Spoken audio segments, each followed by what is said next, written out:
안녕하세요. 자유교회 이진우 목사가 보내드리는 아침 묵상입니다.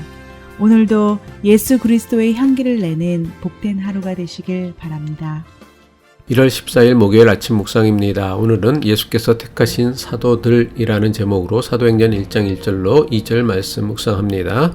데오빌로여, 내가 먼저 쓴 글에는 무릇 예수께서 행하시며 가르치시기를 시작하신부터 그가 택하신 사도들에게 성령으로 명하시고 승천하신 날까지의 일을 기록하였노라. 오늘도 주님의 말씀을 묵상하며 겸손한 마음으로 하루를 시작하는 모든 분들에게 주의 은혜와 평화가 임하시길 축복하며 목요일 아침 묵상 시작합니다. 누가가 데오빌로에게 보낸 첫 번째 편지 누가복음은 예수님께서 태어나신 사건에서부터 십자가에 달려 죽으시고 부활하신 사건까지 예수님께서 행하시며 가르치신 것에 대해 기록하고 있습니다. 반면에 누가가 데오빌로에게 보낸 두 번째 편지 사도행전은 예수님의 제자들이 예수님을 통해 보고 듣고 배운 것을 어떻게 세상에서 행하며 가르쳤는가를 기록한 말씀입니다. 일찍이 예수님께서는 자신을 따르던 여러 제자 가운데 세상으로 보내시기 위해 12제자를 택하여 저들을 사도라고 부르셨습니다. 누가복음 6장 12절로 13절이죠. 이때 예수께서 기도하시러 산으로 가사 밤이 새도록 하나님께 기도하시고 밝음에 그 제자들을 부르사 그 중에서 12를 택하여 사도로 칭하셨으니. 여기서 우리가 구별해야 할 것은 제자와 사도의 차이입니다. 제자는 배우는 자, 훈련하는 자, 따르는 자를 뜻한다면 사도는 보냄을 받은 사람이라는 뜻이 있습니다. 사도행전에서 사도는 예수님에게서 직접 보고 배우고 훈련한 제자들 가운데 예수님께서 택하신 12제자를 의미합니다. 사도행전에서 예수님의 12제자였던 이들을 사도라고 부르는 것은 예수님께서 자신의 12제자들을 사도로 세상에 보내셨기 때문입니다. 물론 사도행전을 보면 예수님의 12제자 출신이 아닌 바리새파 출신의 사울도 사도라 칭함을 받았습니다.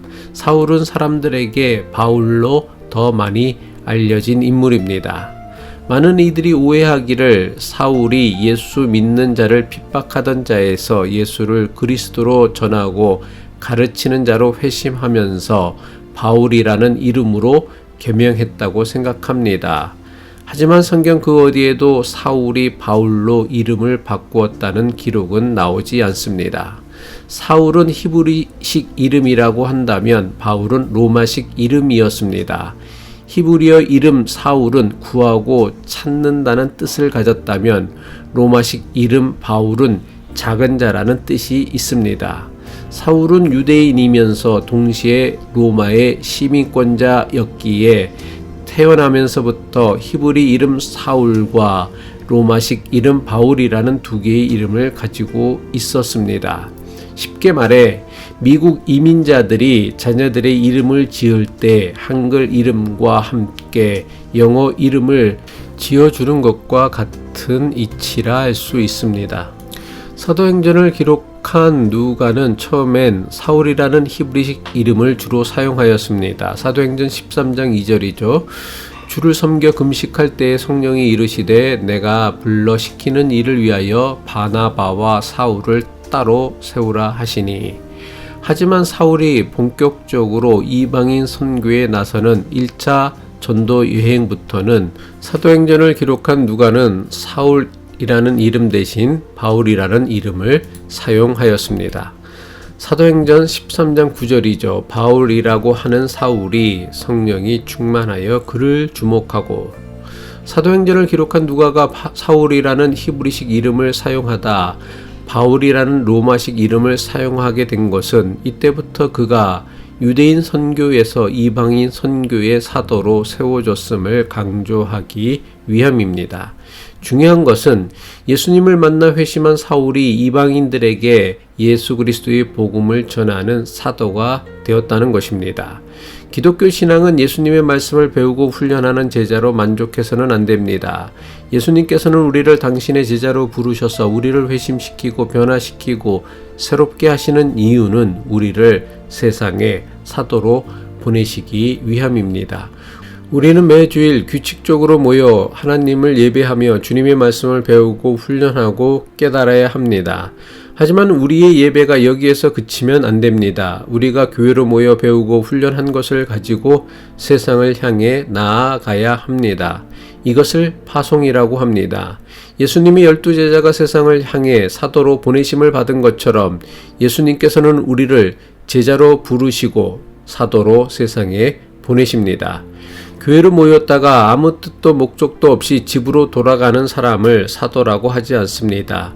예배를 위해 교회로 모였던 이들이 세상과 가정과 일터로 보내시는 예수 그리스도의 마음과 메시지를 품고 가는 사람을 사도라고 합니다. 예수님께서 12제자를 사도로 세상에 보내신 것처럼 오늘 우리도 사도로서 세상과 가정과 일터로 보내십니다. 예수님께서 우리를 사도로 세상과 가정과 일터로 파송하시는 것은 우리가 예수 그리스도의 말씀과 마음을 품고 이 세상을 살아가게 하시기 위함입니다. 예수님께서는 몸소 행하시고 가르쳐 주신 인생의 참 진리를 세상과 사람들에게 그대로 보여주시기 위해 우리를 사도로 세상에 보내십니다. 사도로 보냄을 받은 우리는 길이요 진리요 생명이신 예수 그리스도의 진리를 세상과 일상의 삶 속에서 보여주어야 합니다. 예수님께서는 우리를 교회로 부르셨습니다. 하지만 우리는 교회로 모이는 것에 만족하거나 안주하려고 해서는 안 됩니다. 예수님께서 우리를 교회로 부르신 것은 교회에 머물러 살도록 하기 위함이 아닙니다. 예수님께서 우리를 교회로 부르신 것은 우리를 고치시고 회복시키시고 새로운 생명으로 거듭나게 하셔서 세상을 고치고 살리는 사도로 세상에 보내시기 위함입니다. 신약 성경에서 교회는 헬라어로 에클레시아입니다. 헬라어 에클레시아는 부름받은 사람들이란 뜻입니다. 신약 성경에서 교회를 나타내는 단어로 사용했던 에클레시아는 예수를 그리스도로 믿는 이들에게만 사용했던 단어가 아닙니다. 에클레시아는 신약 성경에 기록되기 1000년 전 고대 그리스 시대부터 사용되었던 단어로 신약 성경이 기록되었던 로마 제국 시대에도 도시마다 에클레시아가 있었습니다. 당시 도시마다 존재했던 에클레시아는 도시에서 일어나는 여러 가지 문제들을 논의하고 결정하기 위해 구성된 시민 대표들의 모임이었습니다. 바울은 예수께서 행하시며 가르치신 것을 믿고 따르는 교인들의 모임인 에클레시아를 도시 대표들의 모임인 에클레시아와 구별하기 위해 하나님의 에클레시아라고 불렀습니다. 따라서 하나님의 에클레시아라고 하는 교회는 세상의 모임과는 전혀 다른 모습을 세상에 보여주어야 합니다. 세상의 에클레시아와 별반 다를 바가 없다고 한다면 굳이 하나님의 에클레시아라 할 수 없습니다. 교회를 하나님의 에클레시아라 할 수 있는 것은 교회가 세상과는 전혀 다른 것을 추구하고 다른 것을 이루려 하고 다른 것을 위해 살려고 하기 때문입니다. 우리는 오늘도 예수 그리스도를 마음에 품고 세상이라는 경기장으로 담대하게 나아가야 합니다. 세상이라는 경기장에서 매일매일의 삶을 예수 그리스도께서 몸소 행하시며 가르치신 것을 따라 살아가야 할 것입니다. 그때 우리의 삶과 우리의 가정과 일터 그리고 우리의 교회는 이 시대를 위한 새로운 사도행전의 역사를 만들어 갈 것입니다. 기도하겠습니다. 거룩하신 하나님, 우리를 거룩한 교회에 하나님 자녀로 부르신 것은 우리를 교회에 안주하게 하기 위함이 아니라 세상을 고치고 살리는 자로 보내시기 위함이었음을 깨닫게 하옵소서. 세상에서 발을 딛고 사는 우리의 삶에 예수께서 몸소 행하시며 가르치신 진리가 나타나게 하옵소서. 예수 그리스도의 이름으로 기도합니다.